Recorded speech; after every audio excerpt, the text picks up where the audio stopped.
Good morning, Michael Meegan. Right on time. Here we are, 11 o'clock a.m. Good to see you again, man. Paul, I cannot hear a word you just said. Can you hear me?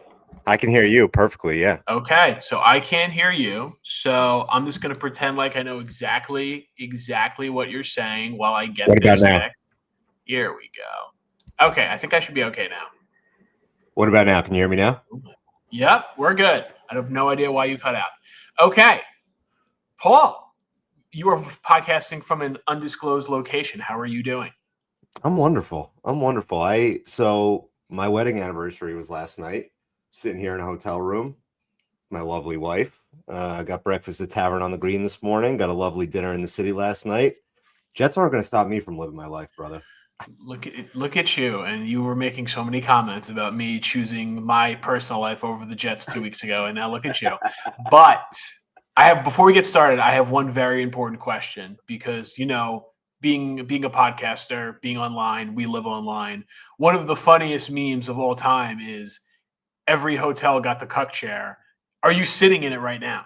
I'm sitting in the cuck chair. There's actually two Oh, cuck chairs in this hotel room. the double. One of them's fuzzy and one of them's leather. I opted for the leather for the Jets Okay. here today. Yeah. But I'll pull over the fuzzy one at some point.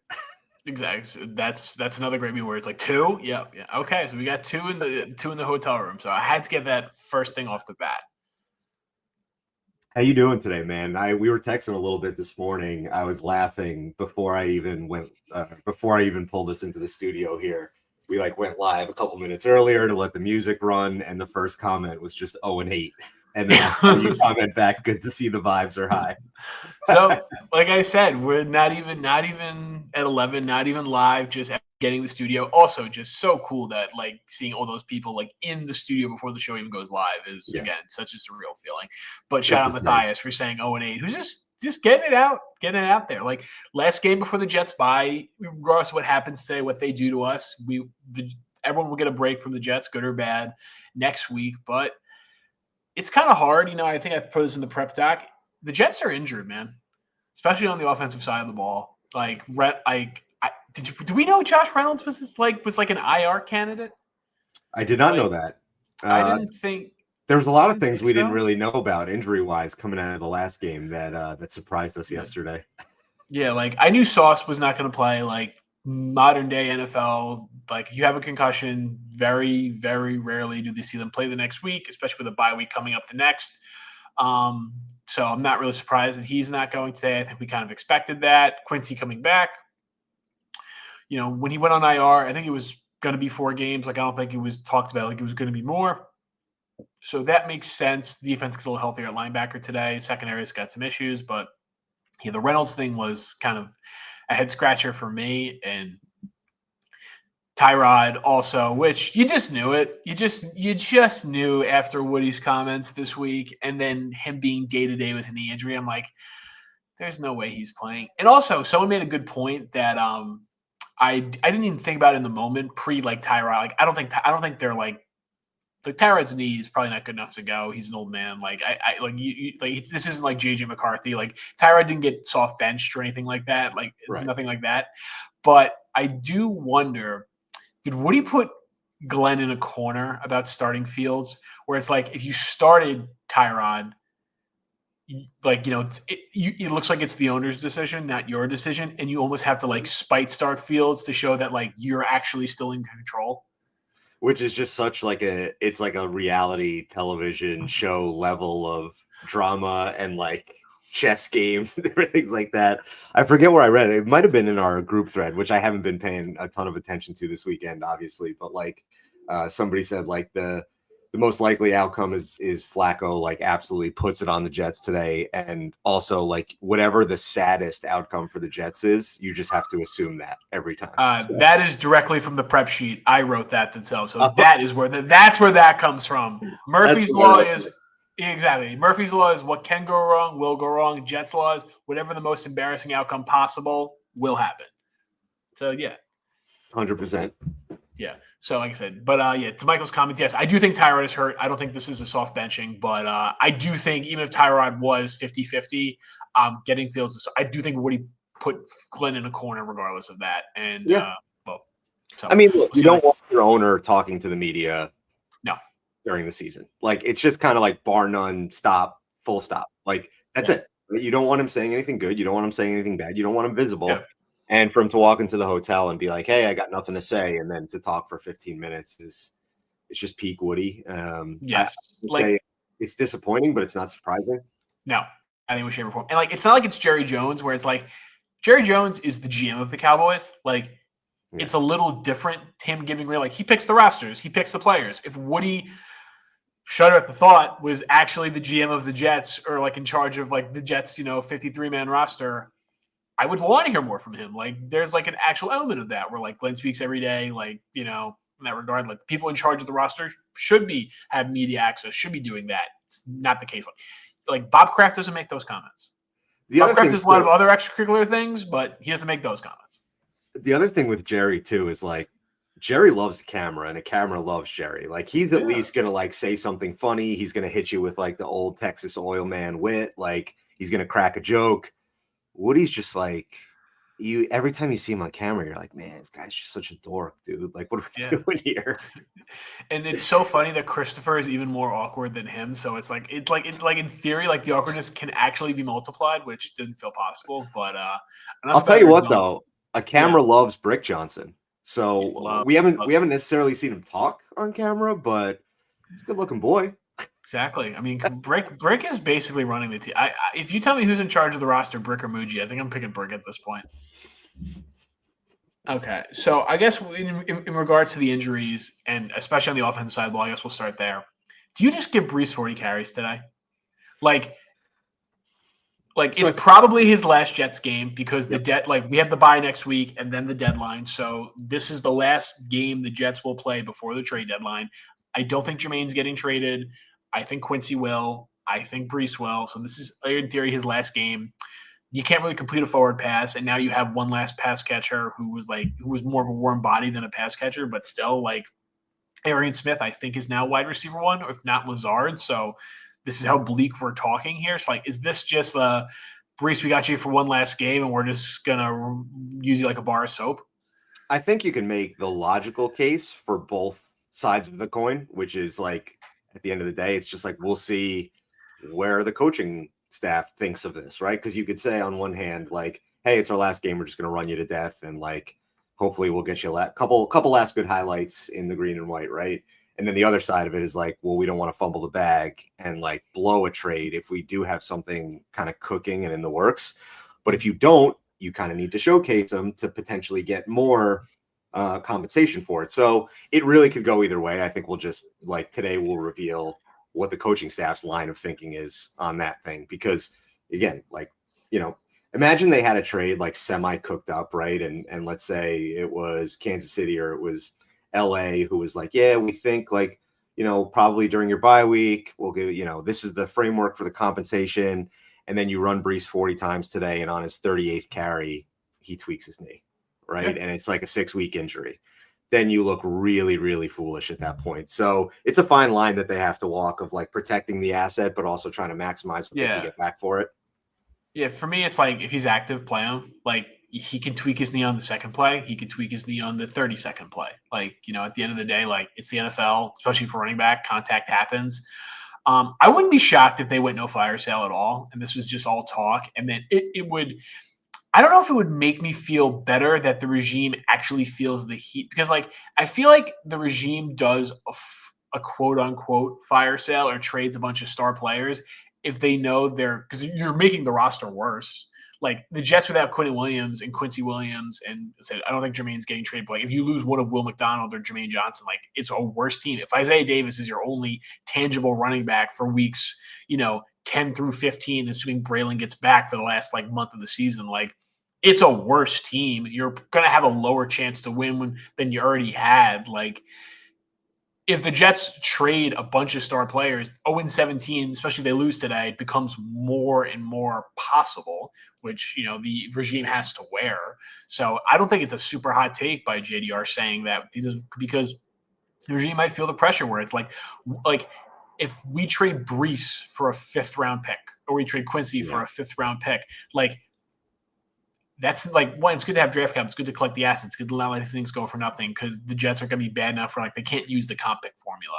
Like, in that regard, like, the Jets are probably going to sign too many free agents, whoever the GM is this year, to have it factor in.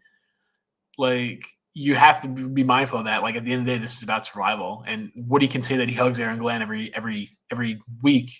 But the memes that'll come with 0-17 or 1-16, like, I tweeted it. I don't know if you saw this. I think I said this on Friday. Like, the 4 horsemen of the bad coaching apocalypse are Gerard Mayo, Matt Patricia, Rich Kotite, and Joe Judge. And Glenn's gotten comparisons to all of them before Halloween. Dude. It's a tough look. It's a really tough look. Like, when you zoom out a little bit and you realize that all of that's happened and it's not even October 31st yet, it's a really tough look. I was actually I put this comment up from JDR because I was going to ask for a clarification on, does he mean that that's strategic because they need to win some games and avoid 0-17, or does he mean that the GM and the management don't have the moxie necessary to pull off moves and get what they need back, and so they're just going to, like, a lot of talk, but they're never going to be able to actually complete anything because they don't have it. I think we got his answer, because he followed up with, agreed they need to try to win some games to save their jobs. Okay. But I think that's another one that, like, you could go either way on that. Like, if this passes and we get through the trade deadline and nothing of significance happens, you could make the case that it's like, hey, they tried and they just, like, either teams were like, hey, you know what? I actually don't think Breece Hall is really that good, and I'm not willing to even pay a 5th rounder for him. And they couldn't figure out how to sell their own players and get it done and get it over the line. Or they were asking too much. They don't have a feel for the market, and, like, they're not able to work together with other teams to get things done, which, man, that's a bad sign if that's the case, but we won't know, which is frustrating. No. So we'll probably have to talk about it either way. And again, this is a glass half empty take, and shock at me for being a little more negative. But, like, after watching how Muji navigated the board on day 3, not having a feel of the draft board, not having a feel of value around the league for certain players, this would be another example of that if what you're saying does transcribe. Yeah. I would say one funny thing to look out for this week in your own personal lives is go to your fantasy league, and whoever picked up Isaiah Davis this week is the saddest Jets fan that you know. Because they're like, oh, Isaiah Davis is about to break out, dude, as soon as Breece is out the door, right? So Isaiah Davis got picked up in an insane amount of fantasy leagues this week. And go look at who did it and think of them and wish them well, because they're going through it right now. Exactly. So before we get to this question about Quinnen and possibly going to the Cowboys, I want to just throw something out to you. Is it possible that Josh Reynolds is a trade candidate, and that's part of why he's sitting down today? Well, they put him on IR. So he's on IR. Yeah, that was a Saturday move. Geez. No offense. Yeah, you were actually, being a good husband. I was out in the world. That's why I was like, "Are you surprised by that?" Yeah, it's like basically, like, the Saturday activations happen, and then, like, we elevate this guy from the roster. They put Reynolds on IR. So. Okay. Yeah. All right. So it's a while that they're going to be just terrible. I mean, they're already terrible at receiver. So yeah, it's basically it's until Garrett comes back, they are going to be the worst skill group in the entire league. And with Garrett, they're probably only like 26th at max. But so you talked about Jerry being the GM, and he's not a good GM. No, and his son not anymore. I think is pretty involved in this as well. And so if you could say anybody is going to go out and trade Micah Parsons for 2 first-round picks and then just immediately give them up for a player who's like, look, I love Quinnen. He's not as good as Micah Parsons. So if you get those picks for Micah Parsons, which you probably shouldn't have done in the first place, and then you just go ahead and flip those picks right away for Quinnen Williams, like, almost no NFL team, I think, would do that. But the Cowboys might. Yeah. I think the Cowboys were trying to do this. I think they were just trying to do it for Max Crosby, and that's why we got the report this week that the Raiders aren't trading him, which I would actually get, in the sense. Like, Max Crosby is an excellent edge defender. He's under contract for a bunch of years. It's a more affordable contract than the one Parsons got. Like, I understand a little bit of Dallas's logic there. So both, I think, is not a remote possibility. But Dallas trading one of them, that wouldn't shock me at all. I don't think that would be, in that regard. Like, I think it would be one of the Packers ones. I don't think it would be Dallas's own pick, because I think Green Bay is going to be a better team than Dallas this year. If we're just talking, like, sitting here right now, like, what do you think is going to be a better pick? It's probably going to be Dallas' pick, so they would probably give Green Bay's in that scenario, but I wouldn't rule it out. Like, I just don't think the Jets asking price for Quinn Williams is a 2 that was like floated around this week, because if that was the price, I think he would have been traded already. Right. Like, I don't think the Jets are in a rush to give Quinn Williams away, nor should they be. I don't think they're in a rush to give any of these players away. Like, Brees is a little different, Quincy's a little different because they're pending UDFAs, but like Will McDonald, Jermaine Johnson, Quinn Williams are all under contract through 2026. And you have to be willing to part. Like, I understand why putting like your own stamp. These guys, like, none of these guys are really like their picks besides the rookie class that you're trying to build with. Like, I know people have made comparisons to the TJ Hawkinson trade that Detroit made early in the Campbell tenure, where like TJ Hawkinson is objectively a good player. He just wasn't their player, and they traded him instead of paying him, and then they took Sam Laporta, and it looks like a good move. Like, in that regard, like, they got good value for TJ Hawkinson. They replaced his position with a player, didn't spend like a high first-round pick to do it, just used one of their second-rounders to get it done. And that was a controversial pick because they took him over Michael Mayer at the time, who I think people thought was a better tight end, and Detroit has proven to be right about that. So I understand the comparisons. Those trades could happen, but I don't think we're getting a Jamal Adams-esque, like, wow, package for Quinnen as much as someone who doesn't want to trade Quinnen, who wants Quinnen to be in the Ring of Honor and not play for any other teams. That's a deal you can't pass up. And I feel like Breece Hall is a better comparison for the TJ Hawkinson trade than Quinnen is, because Quinnen's already gotten a second contract here. He's looking for one more payday. TJ Hawkinson was still on his rookie deal at the time. And I would say that TJ Hawkinson's performance in Detroit, while probably mostly a function of being on the Detroit Lions more than a knock against him, was like probably a little disappointing compared to where he was drafted and what was expected of him coming out of college. And so you can make the case that it's like a pretty mirror image to Breece, where, hey, like, we've all expected a lot from Breece. It hasn't really materialized, but it's probably a function of being on the New York Jets more than it is anything else. Yeah. And he's due for a second contract coming up, right? So, like, that's the one that fits that mold a little better. And I think the point you made about Quinnen a few weeks back is kind of like the trump card. Like, that's the biggest point of them all, is like, are you willing to part with a guy who's going to be in the Ring of Honor and have his number retired here for what? For a second round pick that you're probably not going to, like, I don't want to say you're going to blow it, but like, probably going to blow it. No, they probably will. Like, at the end of the day, like, culture, Matt, like, if you're trying to instill a culture, and if your culture doesn't have room for Quinn Williams, I don't think your culture is good. That's just kind of how I feel about that in that regard. But let's just talk about the elephant in the room. Flacco had a very good game against the Steelers. There was a very bad defensive Pittsburgh performance, but he is doing what Jake Browning wouldn't. Is that, like, I have one-on-one, I have Jamar Chase and T. Higgins at any 50-50 ball, I'm throwing it.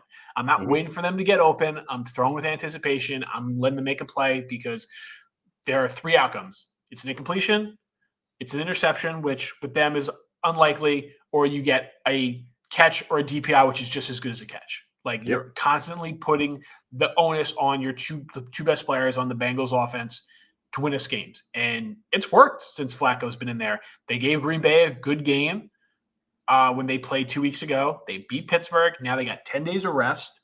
They're getting healthier. Chase Brown's like a solid running back. Like, I think the easiest take to make or opinion to have is that Sauce isn't playing. Brandon Stevens is going to be on one of them. Azaria Thomas, which, basically in his first start, welcome to the NFL moment, he's going to have to deal with Jamar Chase or T. Higgins. Signs point to that Flacco's going to throw the ball over the yard, and we're going to get takes upon takes about how he was available for $3 million, and the Jets guaranteed Justin Fields $30 million, and he can't complete a forward pass. Mm-hmm. So where are you at with the Flacco of it all? So Connor said in our thread this week that, like, he has no ill will towards Joe Flacco because, like, of course he didn't want to be here, right? No. Like, it's tough to be here. And at that point in his career, like, why would you want to take part in that? Now, I could say the same thing about Cincinnati. I don't think people are dying to go to Cincinnati. I don't think it's a good organization. But, like, I do have a little bit of ill will towards Joe Flacco because he was so disinterested when he so obviously did not want to be here. And even when he was here, he didn't want to be on the field. He wanted to be holding a clipboard, doing absolutely nothing on the sideline. He would get frustrated every time he had to go on the field. You could see it all over his face. So, like, I do have some ill will towards Flacco. It does bother me that, like, oh, you just like you sucked here, you looked like you were disinterested, and then you just go and play for 3 other teams and you look great the entire time. But it's not that he looks great; it's just that he gets the ball out and he throws like he just plays with a little bit of reckless abandon, and it's just like, yeah, whatever. I'm 40 years old, dude. I'm gonna fucking throw the ball up to these two guys. And so, yeah, I mean, against these two corners, like it's so easy, right? And it's going to come down to like the Bengals aren't going to try to run the ball because the Jets can stop the run. Their offensive line is bad. And so it's going to be kind of passing downs pretty much every time. And it's about, hey, can Quinnen and Jermaine and Will McDonald get home today? And if they can, then they can make life hard for Joe Flacco today. But if they don't, I mean, geez, it's going to be a long day, man. It's a pride game for the defensive line. Like this Bengals offensive line isn't good. Show some pride. Will McDonald doesn't have a sack since week 1. I don't think Quinnen has more than 2 sacks on the season. Like the defensive line's got to show up because, what's the point of keeping Jermaine and Will McDonald? Like this is how they're going to look against a team like Cincinnati with a social security income quarterback. Like this is the time. It is. Nick, good to see how you are you again, feeling, man. my man? What's up, boys? Sorry I missed you last week. All good. Didn't miss much. Yeah. So like just to touch on like the Quinnen stuff and all that, I think the only way I'm even remotely considering it is if he approaches Woody and is like, look, pal, like I've given you 7 years of my life here. Like it's time to move me or go the Myles Garrett route and like shut me up with money. Mm-hmm. And like that's cool too. I'm completely okay with that too. Make him the highest paid defensive tackle in the league. I'm cool with that. Mm-hmm. And then also like it's got to be a first round pick. And then also I think strangely like the Jets are in need of being a buyer as well as a seller, if that makes any sense. Mm-hmm. Like I saw that Brian Thomas Jr. like I don't know, man. Like you need another receiver, and you can't go into next year without having a third. And like there's a bunch of other spots you need to fill too. Like you can't just be like, oh, we're gonna get a guy in the second. Well, that's the thing. I think like in the draft next year, you're thinking quarterback round 1, wide receiver round 2, right? So why not just take the round 2 and be like, we can get Brian Thomas Jr., who we already really like. He's under control for 2 more years at a minimum. I think he'll have a 5th-year option associated with him. He will. And so he's under control for 3 years. Like, why not just take the sure thing and get him in your program early? Even if you can get a receiver that you like more in the draft in the 2nd round next year, you're getting Brian Thomas Jr. into your offseason program from the jump, right? He's going to be with you for the rest of the year. So, it makes sense to me. Going into the season with Garrett Wilson and like us 3 as like your next 3 receivers is like that's really bad look for Muji. Like it's not a plan. Pretty furious about that. But at the same time, like how you guys were talking about Flacco, just like throwing it up, like whatever, F it, I'm 41. I think the same thing for like Justin Fields. Like this is it, pal. Mm-hmm. After this, like you're a career backup or you're out of the league. Who can't just throw it? Pull the trigger. You got no interceptions. If you can't make that work and you're worried about like not getting a job after this, what are we doing? Yeah, like Fields not having an interception is not a good thing. It's not an important stat. It's not because he doesn't put the ball in harm's way because he doesn't take any chances. Like I understand the Jets are non-competitive at the catch point. Arian Smith last week, perfect example of just absolutely flubbing that throw. But like I at least respect J.C. Horn made 2 excellent plays on Tyrod's picks last week. Like that's a great player making a great play, but Fields isn't even giving them the opportunity where it's like J.C. Horn is a fantastic player. Is he going to make a one-handed pick every single time in that situation? No. Like Reynolds had him beat. Tyrod underthrew it a little bit. And he caught up and he made a play. Like law of averages, that's not going to happen. Like there are some times with that dice roll, he's going to bang into the receiver and you're going to get a DPI, or he's not going to get there and the receiver's going to make a play. Like your chances just throw it up. Increase when you put them in that position to have to make a perfect play because it's the NFL. Not everyone's perfect. Yeah, just throw it, and then like I don't know, maybe I'm going down a rabbit hole. Like most of Brees's like big plays in previous years have been like on those tosses where he can like find. I don't see much of that at all. No. They don't run stretch to the boundary like ever with him. A little slip screen out into the flat, something like that. Yeah, and let him, and then he picks his hole, and then that's where his vision, I think, gets going. He very rarely is like awesome on like a guard handoff, and then can like hit the gap. He needs to be like outside. Those touchdowns from the Denver game his rookie year were both outside tosses. Yeah. They're all zone. They're all zone runs. And Yep. like, no offense to him, like he's just not a good gap runner. Like No, all those power runs, it's just not playing to his strengths. And then like I saw, so Braylon is he done for the season now that he opted for surgery? I'm not sure. It was 12 weeks. I think it was 8-12 when it was the diagnosis. When he tore the MCL. So I think he did this. He tore it? So yeah, I think he tore his MCL. Oh, I didn't hear anything about a tear. Yeah, I think that's why it was Not 8 to 12 weeks. Not a full tear. It was it was a partial tear with surgery optional, and he opted for surgery. So that's another. He just like put that out there on his own, like just the scars of his knee. Like Brees did the same thing, and it's just like, oh, just another front office who can't keep their players under wraps. Yep. Yeah. I mean, that's why everyone's fawning over Mendoza, because he doesn't have social media. All he has is YouTube and LinkedIn. So that's he scares me, guys. Scares me. Same here. A little Josh Rosen-esque. Yeah. Being in the NFL locker room is a big part about being a quarterback. It's not just what you do on the field, man. I like I don't know. Ty Simpson, the guy from Oregon, maybe. I don't know. Simpson and Moore seem a lot more desirable to me, but it's like, are they going to come out, or do they need to have more seasoning in college football? And then do we get into a situation where we're forcing a guy who's not a number one pick into a number one slot? Yeah. Just because we need it so bad, right? Mm-hmm. Yeah. So I was talking to my brother-in-law about this. Is there a veteran out there that you guys is like the most realistic, unrealistic trade candidate that could at least like be a good floor, like how like Kirk Cousins was for Atlanta? Mm-hmm. Like, you're not going to like the answer. Yeah, I know the answer you're going to say. Mac Jones. I love it. Really? Oh God. There is something to these guys who spent a year under Shanahan or KOC or what, the guy from Minnesota. There is something to that. Mm-hmm. And like, I've floated it out to a bunch of people. I am 1,000% at least calling Minnesota and been like, you want the number one overall pick? We'll take your head coach. It's not wrong. Yeah. Those guys, there's just something to that. It's such a big move that like you can't argue with like putting your nuts on the table. Yeah, in that big it's like it's like Woody actually signing off on that and be like, all right, dude, like you're at least exploring every avenue in that regard. So I have to give him credit for. No, the most realistic veteran trade quarterback who I would hate because he's exactly what's wrong with the Jets is Kyler, because I don't think Kyler is going to be the Cardinals quarterback next year, and I don't want that. Like the whole thing, like he doesn't try, he doesn't care enough, is just the vibe this locker room has already. For just being too distracted by off the field stuff. I don't want to add. Is Kyler playing video games instead of watching film narrative? I'd take a temperature on Rattler. He's at least plucky. Yeah, he's playing good football, man. Like I don't know if the Saints need to take a quarterback.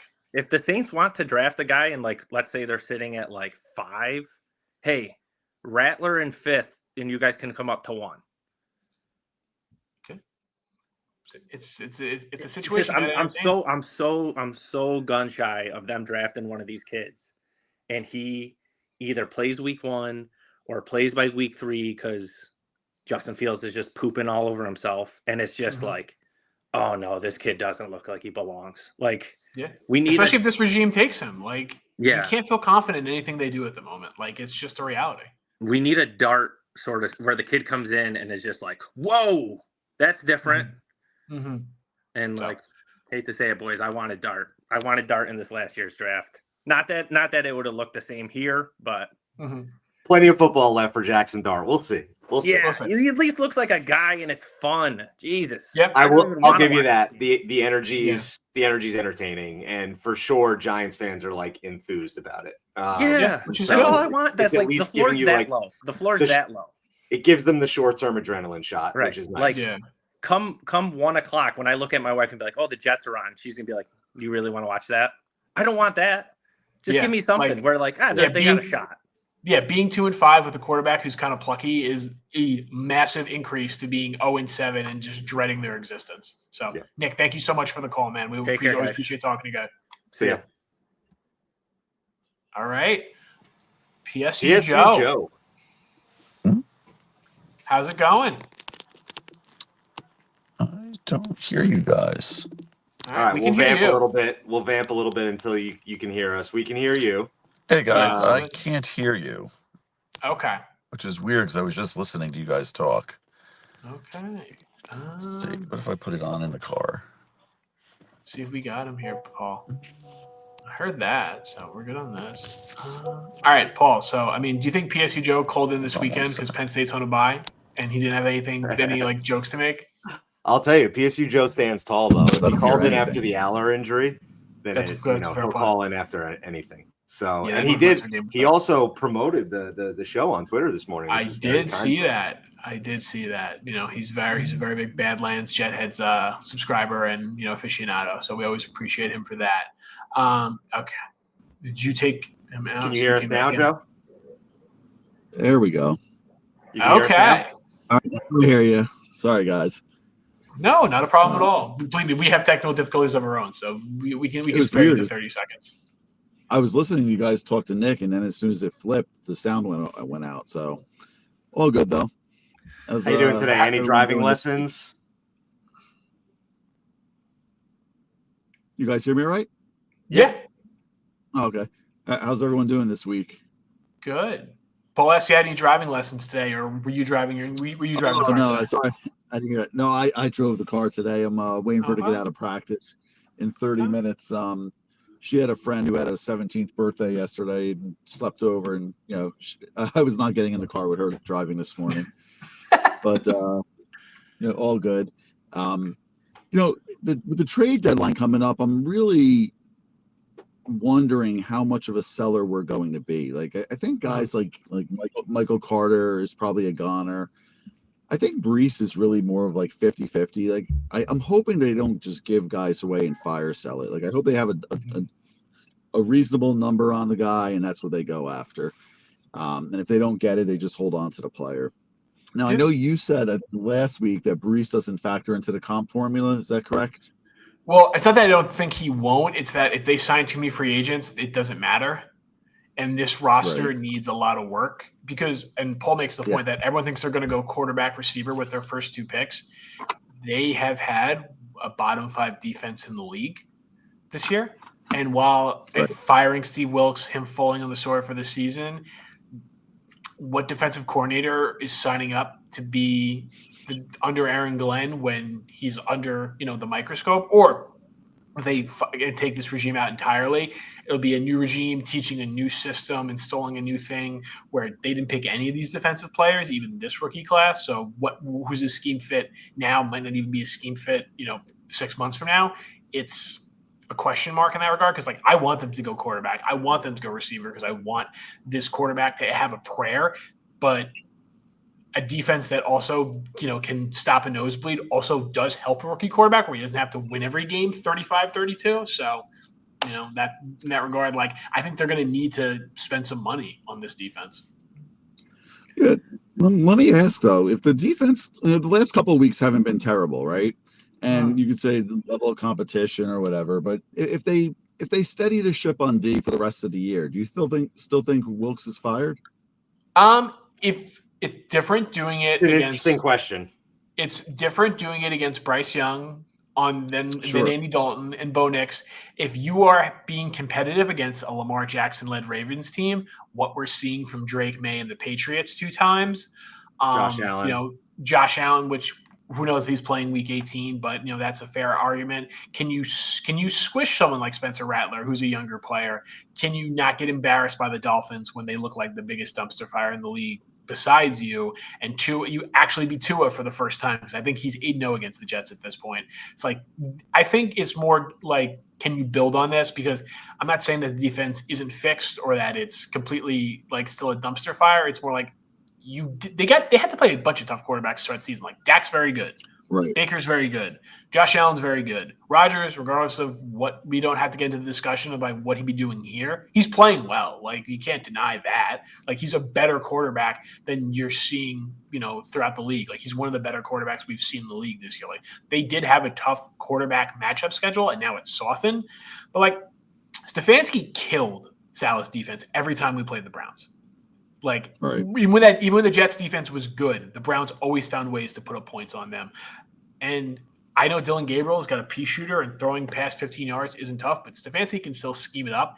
That while I think that should be a matchup, that would show something where like this is a good offensive staff that you shut down because you did it with Sean Payton, Bo Nix, which was a welcome sign. Carolina is, like I said, middle of the pack in that way, but if you can continue to stack those performances, I think it becomes much more of a question. If Flacco goes off today and they score 30 points, you lose the Browns game, and then the Patriots like put it on you because believe me, New England has no problem running it up on the Jets. I think we're basically right back to where we were 3 weeks ago. Yeah, I will say on the defense. So the first 4 games of the season, they were dead last in points per game given up. In the last 3 games, they are 10th in the league in terms of points. I don't points hear per game. Paul, but I think he's talking. Can you hear me, Meegs? Yes, I can hear you, Paul. You're good. All right, I'll keep talking then. That's in weird. the I hear last Meegs, but I don't hear Paul. in the last 3 games, they've been 10th in the league. So if they can drag that number down to somewhere to be middle of the pack by the end of the year, which was like so the last 3 games they've been at 21 points a game, which would put them kind of in the middle of the pack. It would put them in that like 13 to 15 range for the season. If they can hold there the rest of the season, then it becomes an interesting conversation because I think you still have the feelings of the fan base, which is like Wilkes is not a good defensive coordinator. He's never been a good defensive coordinator. And you would have a little bit of the feeling of like, man, we somehow are now stuck with this. We can't move on from this, which would be frustrating. But at the same time, if he earned it over the course of 14 games, right? And like, or 13 games rather, where it was a really rough start, but once the defense started to learn and once they got some of their guys in like Jarvis Brownlee and a few of the other players along the way, like it's a tough case to make to move on from him at that point. I think stabilizing also means wins. Like you can't have the number 1 pick win, we'll call it 2 games, and just keep the GM, the head coach, and both coordinators. Like I'm not advocating that in this scenario you fire Engstrand because I think that guy's personally been dealt like a crap hand in regards to how the quarterbacks have looked, how the pass catchers are. If you're trading Brees, Braylon's hurt, you're leaving him with Isaiah Davis as his only running back or Khalil Herbert because you literally can't go like 10 seconds without getting injured at this point. Like I understand the excuses on the offensive side of the ball, especially when you take away their best playmaker after 8 games, or sorry, second best playmaker, after Garrett. But, wins are going to matter because if you're going to keep Aaron Glenn and you're going to keep Muji, like there has to be a sacrifice. Even Salah had to do that with LaFleur. Like I'm not saying that's a good callback or it's something I like about Woody, but like you can't sell a fan base on this regime just magically getting better without changing a single thing and just thinking taking a rookie quarterback is going to be a magical elixir. Like that's just not how it works, especially for a franchise that's currently in the middle of a 15-year playoff drought where they have no equity with the fan base because they don't deserve it. So, Joe, before we get you out of here, I want to see what is your prediction for today's game? Do you think the Jets finally get up the snide and break this 0-7 record? No. Okay. No, I think Flacco puts it on us. I think we're down too many players. I just don't see it happening, and I hope they prove me wrong, and maybe they will. I do have one question for you, Meegs. I read the draft guide. I know you did the scouting report on our newest acquisition, Kobe King. I need to ask you, how much Penn State do you actually watch when you scout someone? Because honestly, it was like you watched every game because that's exactly who he is. Yeah. So I would say when I say what you said in the group chat, Meeks. Say it. What did I say in the group chat? We basically found Kiko a twin. Yeah. That's kind of how it is. I would say when I watch a player, like I watch most college football. Like as a Jets fan, I've become more into college football just because it's more like Sundays aren't enjoyable. You got to make Saturdays enjoyable. And I don't have kids or a wife who like I actually have to do like real things on the weekend. So shout out that. Except apple picking occasionally. So, for the most part, that was one Sunday. But I normally watch like 4 games for a player. Like especially like sometimes you can find out sometimes especially if it's like a day 3 guy, you can figure out. Or like you only have to watch 2. But then you watch like a 3rd game. So like I probably watched 3 of his games, and I was just like, when he was going forward, he was good. When he had to backpedal, he was not. And I know he was like, I think he was like a higher recruit. I think he popped as like a freshman or sophomore. And sometimes you can see like why those players stagnate at linebacker. You normally see is because they can't play for 3 downs, and normally playing the first 2 downs is normally easier than the third one. So yeah, I probably watched 3 or 4 games of King and came to that conclusion. Actually watching the tape and then just seeing him watching Penn State, playing the big games last year, like watching the playoff games, watching him play Ohio State, like you can just see who gets picked on in that regard, and sometimes it happened when he was in pass coverage. Yeah, we liked him a lot there. He was a really good kid character-wise, but and he played the run really well. It's exactly what you wrote. Like, he's a 2-down linebacker. Like, I don't know if he ever could develop into a 3-down, but I'll be interested to see if he gets some time with us this year. Yeah, the Jets linebackers, especially if Quincy goes and if Sherwood's going to look like this, beggars can't be choosers with who they decide to put out there, because I never questioned his effort on tape. Sometimes he was a step slow from a mental standpoint, but he was a guy who was consistently tackling and consistently playing hard. So that's all we can hope for. Hopefully he's active after the bye. But Joe, thank you so much for calling in, man. Always love chopping Thanks, with you. guys. Thanks, Joe. Yeah, so he is inactive today, along with Sauce Gardner, Tyrod Taylor, Garrett Wilson, Kenny Nwangwu, Jay Tefele, and Stone Smart for some reason. I guess that I think Stone Smart's hurt this time, actually. I think he had he was on the injury report with a quad injury. Doing what? How do you get hurt? His Achilles on a trampoline, dude. Who knows? Yeah, I mean, I guess the Jelani Woods must be active if he's not on that list today. So that's my guess. I do want to talk about this one from where was it? Am I giving the coaching staff too much credit? Pritchett, Skinner, all the guys we thought had some potential have been getting seasoning in the system and on the practice squad. And after the bye, they're all going to come up, right?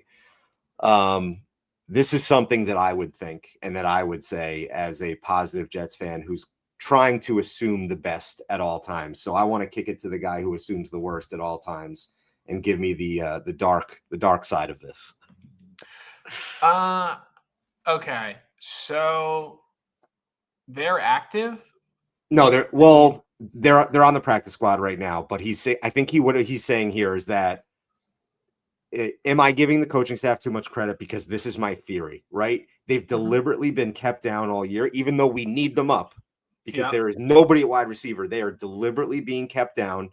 Once we get through the bye, everybody's going to come up and we're going to go into full evaluation mode, and they will be better off for the fact that they sat the first 10 weeks.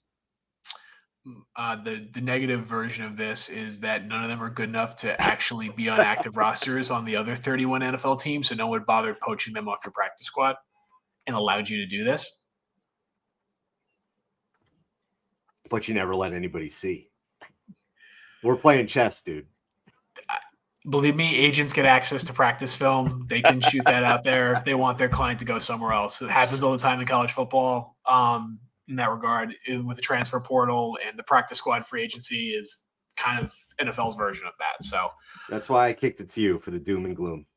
Yep, exactly. That's what I'm here for.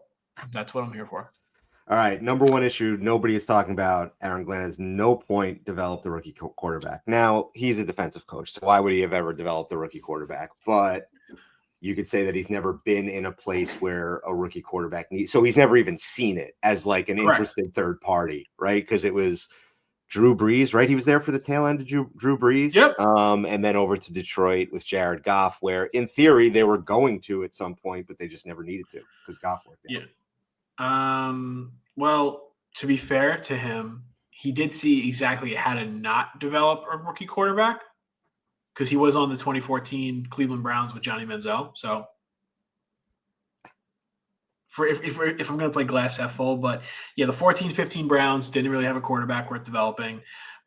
He was on the Saints from 16 to 20, which Drew Brees, I think, was the quarterback that entire time. I don't think he retired until, because 2020 was Brees was playing because that was the year Brady won the Super Bowl with Tampa, and New Orleans beat them both times in the regular season, but Tampa won in the playoffs against Drew Brees. So Brees was still playing, and then he was on the Lions, where Goff has been the quarterback his entire time there until now. So yes, it's a very fair critique. He hasn't seen what it's like. I'm trying to think. But we also have to, Aaron Glenn was also a player. So in this regard, the Jets didn't have a rookie quarterback in the 90s. It was, in regards, I think this is mostly Vinny and a bunch of fodder. I was not alive for 3 of these years, so apologies. He did see David Carr get his absolute ass kicked, so that was fun. Let's see. The Jaguars, I think. Oh God, who was the Jaguars quarterback with MJD? Why am I just? Is it David Garrard? David Garrard, yeah, who was Okay. also a Jet legend, by the way. And then he was on the 2008 Saints when Breeze was the quarterback as a player. So he was his teammate as well. So yes, it's a very fair critique. He has not seen what it's like. And if we want to go back to Engstrand has also not seen what it's like, if memory serves, because he was on the Patricia Lions with Stafford. And then he was a college coach where he was at San Diego State. And then he was in 2018 with Harbaugh at Michigan, which nice that you work for Jim Harbaugh, but Shea Patterson was the quarterback in 2018. He wasn't exactly doing much, if memory serves. So, I mean, everybody has to go through this at some point in their career, right? Like if you're going to be a head coach that develops a rookie quarterback, I guess obviously you've seen it happen before. So just never having been around for it is a knock, but also like from the positive angle, like you just never know until you're in the situation. Right now, you could say that they were aiming to develop Fields this year and it didn't happen. But as Fields, at 4 years into his NFL career, is he kind of beyond that point where the habits are the habits and it's difficult to dig out of that? I don't know, man. It is. I mean, look, it's a problem. I don't think we can ignore this. The Jets Twitter account just tweeted this themselves, that Nick Mangold has passed away, which is absolutely devastating as a fan and on a human level. One of my favorite Jets ever. I remember not having to worry about what bad center play was like for basically the first almost 18 years of my life, going from Kevin Mawai to Nick Mangold. Nick Mangold was a Jet legend. He's in the Ring of Honor deservedly. It's just heartbreaking for him, for his family, for Jets fans all around. One of the best Jets, someone who loved being a Jet, which is not become easy these last 15 years. So I just want to express my condolences to him. I will never take those memories away. And for his sake, I would love to see a spirited effort from the Jets today, because Jets fans need something to cheer about on a day like today. Yeah. My mind always goes to the human part of this first, and for his children to grow up without a father now is unconscionable. I know some of us at Badlands have experienced loss like that early in our lives, and it's just it's really terrible. And from the time when he made the appeal to the public to now feels like a shockingly short amount of time, and for this to be the result is absolutely devastating. I think one of my lasting memories about Mangold, beyond the fact of what you said of like going from Mawai to Mangold, was like going from Favre to Rodgers or Peyton Manning to Andrew Luck. Like at the center, it really was that high level of a transition at the center position. So beyond that, and beyond the fact that the 74 jersey for a center to be like one of the most popular jerseys for a long time was incredible. I think one of my lasting memories will be, he played that run for the Jets, and he had an opportunity at the end of his career, when maybe his best days had passed him by as a player, to go home and play for the Cincinnati Bengals. And he chose not to, because he wanted to kind of be a Jet for life. And he was like, you know what, I'm going to walk away and I'm going to stay involved in the Jets as an alumni. And for a guy who could have gone and played for his hometown team and decided to kind of take the second adopted home and stay there and continue to live in New Jersey. And he was building a very successful business with a barbecue sauce that I use in my house. It's actually a legitimately good barbecue sauce. Like, he chose to kind of invest in the community here and stay here and be a part of the Jets family for life. And that's one of the things I'll always remember about Nick Mangold. And again, so sorry to his family and to his wife and children. Yeah, like one of the coolest things about him and Brick is that they never played anywhere else. They were drafted as Jets. They played their entire career here, and the Jets don't have a lot of winning memories, but they were a part of the best Jets games of my life, and I'll always remember them for that. My heart breaks for everyone involved, because he was a special human and he was a special player. Yeah.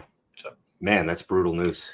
Yes. That's tough. It's very hard to talk about, in this regard, where it's just like, like I said, it's different. So the players know Nick Mangold. He's been around the franchise in that regard. I don't think we have any links left on the roster from him as a player.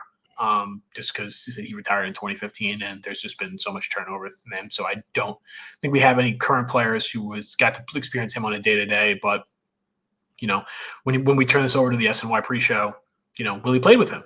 Like in that regard, I'm sure he'll have some very touching stories to tell about how he was in the locker room and just how he was off the field. Because everyone I've always come in contact with has always had glowing things to say about Nick Mangold. Yeah, Willie and Bart, they both have to work. They both have to work today, and they're going through a loss of a close dear friend, which is man, that's fucking brutal. There's no other way to put it. Was it Mangold who jumped on Fitzpatrick's back in that post game interview where Fitzpatrick was all like bloodied up? Was it Mangold who jumped on his back? I think so. I'm trying to remember now. I try to block or maybe it was Fitzy who jumped on Mangold's back. I'm trying to remember how that went down, but that's an image that's seared into my brain too. I try to block out anything Fitzpatrick related with the Jets. It helps make my hate for him even because in that regard, because he just bothers me to no end. But not the time for that. Listen, anybody who has kids, hug your kids extra tight tonight. It's a blessing to continue to get to be with your family. Exactly. In this regard, do you want to just, I guess, to wrap up the show, so we could hopefully help make some fans make some money because the Jets don't give us a lot of memories. Is there anything you like from today's game in that regard? Honestly, I looked at what you put in the prep doc here. I haven't looked at the lines today just because, again, I've been out with my wife, kind of ignoring everything all weekend. So I haven't looked, but I like everything you put in here. Nothing is Jets related, but no. The last one is. I'll give you that. Yes. Yeah, the last one is in this regard.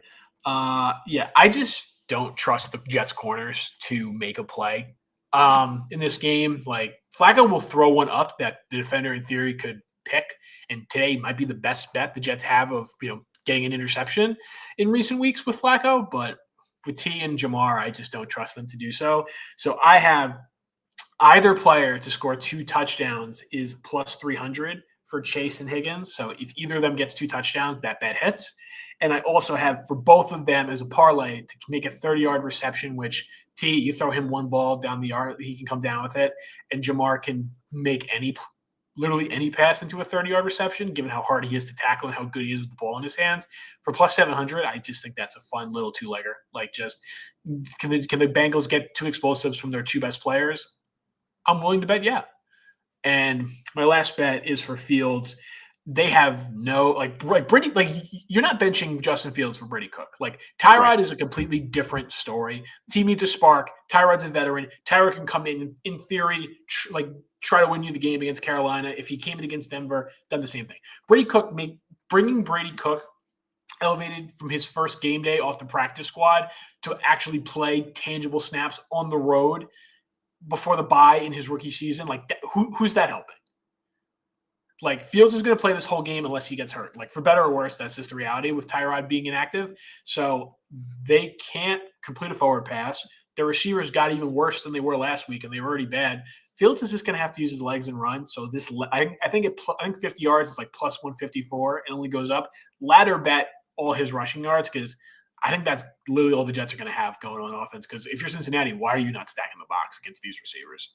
If he chooses to run, and hopefully Trey Hendrickson being inactive today will increase the likelihood that the edge is a little floppy, and you can but it also takes some participation on Tanner Engstrand's part of getting him rolled out, right, and letting him see what's in front of him and see some open field, because it kind of looks like when he's deep in the pocket, he does not choose to run. So you need to get him outside the tackle box a little bit and on the move in order for him to choose to run. We'll see what Shamar Stewart has. Shamar Stewart was a guy that a lot of us liked coming out of the draft, and we'll see what he can bring to the table. But Trey Hendrickson not being out there is really could really help that ladder bet. And I will say, it made me, you talking about Brady Cook made me think of a couple weeks ago in a primetime game when Mac Jones was filling in for Purdy, and he it looked like he shredded up his knee on that play down near the goal line, and then they just cut to Adrian Martinez on the sideline, and he looked like a fucking deer in headlights. He was like, oh my god, I was on the Jets practice squad 2 weeks ago, and I'm about to play in prime time for the San Francisco 49ers, and then they cut to Adrian Martinez again after Mac Jones came back in the game, and he was laughing, and he was like, all right, I'm okay. Yeah. So that would very much be Brady Cook's mental status today if it was okay, now you're playing. Yeah, at the end of the day, you're the backup quarterback, you're active. Fields is one, hit away from in theory, have him go out. So you got to be ready. It's a little different when you're being the emergency quarterback in that way. But, it's you're not helping Brady Cook. You're not helping the team if you just thrust him into action without an injury. So Fields is going to play 4 quarters if his body holds up. So that's why I think he's going to have to run. Yep, absolutely. That's I a very will good say, point. Yeah. and this is not based on any kind of logic or anything else. This is purely a hopium bet. Jets defensive touchdown is plus 950. You'd have to think that the dam breaks at some point, right? Like they've gotten a turnover now. They have one. I think they have 1 turnover, right?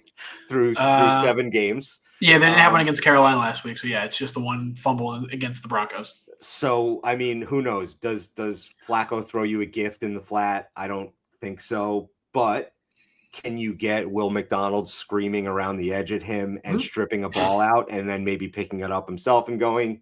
Maybe.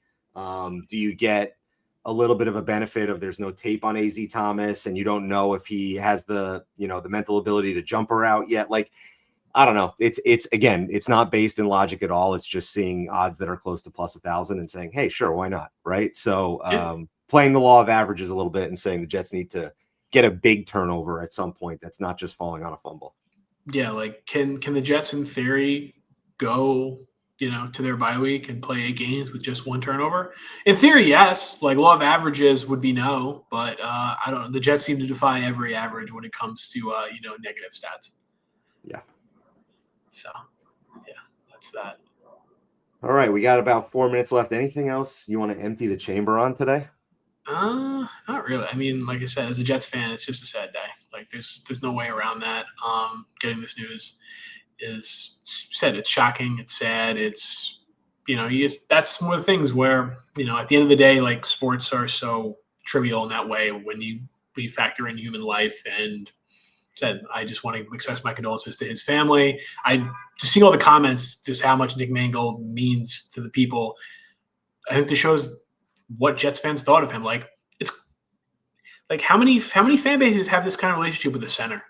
Like, right. Like in regards, like we don't know what it's like, but like obviously you're gonna love your quarterback, or you have a running back, or a fun receiver, or you have that like great pass rusher, or even like corners in that regard. Like people have like, I'm not saying like having Revis wasn't special, but like there are other great corners that fan bases have. How many centers that have a real connection with their fan base? Like that's special. In regards. That's not something that every fan base has. That's something every fan base will experience. And that just goes to show why he should be celebrated. I'm not putting pressure on that regard. Like, I think, I'm trying to think. Olu doesn't wear 74, does he? That's completely gone, right, in that regard for his number? Am I imagining this? No, Olu does wear 74. Okay, yeah. I wonder if something happens with that in that regard. So it'd be cool to see, just have his family. I would love to have his family be able to go game and see what the fan base really shows, what they thought of Nick Mangold, because I could only imagine the appreciation they would get if they were invited for a ceremony like that to officially retire his number. At a minimum, I'd like to see the Jets do something in short order in their next home game, right? Like figure it out quickly, circle the wagons, because you got a bye week to do so. Yeah, it's rare for a fan base to have this kind of relationship with, again, an offensive lineman and a center. I will say that while you were talking during the last little bit there, I went and looked back at Nick's post on Twitter a couple weeks ago when he was originally reaching out and asking for help. And the amount of Jets fans that commented underneath it with a screenshot of saying, hey, I just signed up to be a donor. I have type O blood. Like, I'm good to go. Prayers to you and your family. We talk a lot of shit about Jets fans in general, kind of like in a self-deprecating way, because it's us, right? Like we're miserable. We always think the worst, all that stuff. But there's almost like a Stockholm syndrome, foxhole mentality with this fan base that they really do rally around things. And I think that while this didn't pan out in a positive way, and this is just like an unimaginable loss, I think it is, really heartwarming to see how quickly the Jets fans were willing to step up for a man that they hadn't known personally, but had such an impact on whether it was their lives or their children's lives or whatever the case may be, right? For someone who's so active in the community. And I think that's a beautiful thing to see. Yeah, this fan base, we always say they deserve a winner because there's no one like them, in that regard. No one who signs up for the punishment that they do, the camaraderie that we have for the players who, given these Jets all those moments of excitement like Mangold did, the Jets fan base will always turn out in that way when they're needed. So that's something I will never, ever disparage them for, because you can't say this fan base doesn't care, because I'd be hard-pressed to find one who cares as much as we do. We'll sign off on a very sad note here, and we'll kick it over to SNY, because I'm sure you need to hear what Bart and Willie are going to have to say, and Connor as well, about Nick Mangold. But I will say that it's one of those cosmically interesting things that the Jets are playing the Bengals on the day that this happened. His hometown team, the team that he almost went to when he finished his career with the Jets.